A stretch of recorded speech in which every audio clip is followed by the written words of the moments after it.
اللهم إنك تعلم أن هذه القلوب قد اجتمعت على محبتك والتقت على طاعتك وتوحدت على دعوتك وتعاهدت على نصرة شريعتك، فوثق اللهم رابطاتها وأدم ودها واهدها سبلها واملأها بنورك الذي لا يخبو، واشرح صدورها بفيض الإيمان بك.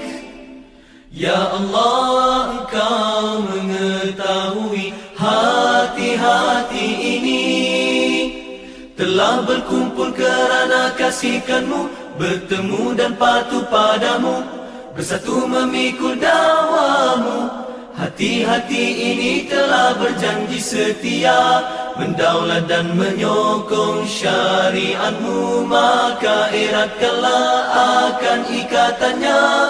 Kekalkan kemesraan hati ini, tunjukkan ia jalan yang sebenar, limpahkan dengan cahaya Rabbani-Mu yang tak pernah padam, dan lapangkan dengan iman.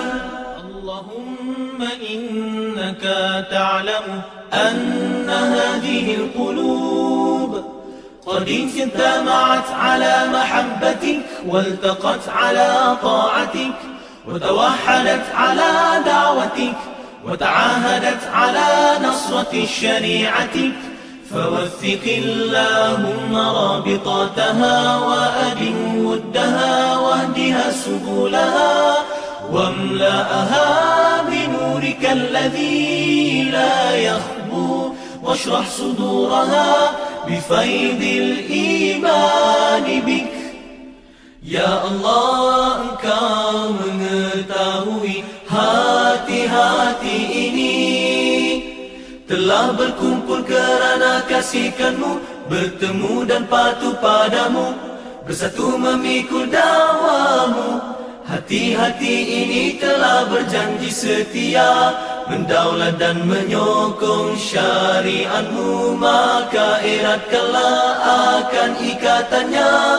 Kekalkan kemesraan hati ini, tunjukkan ia jalan yang sebenar, limpahkan dengan cahaya Rabbani-Mu yang tak pernah padam, dan lapangkan dengan iman.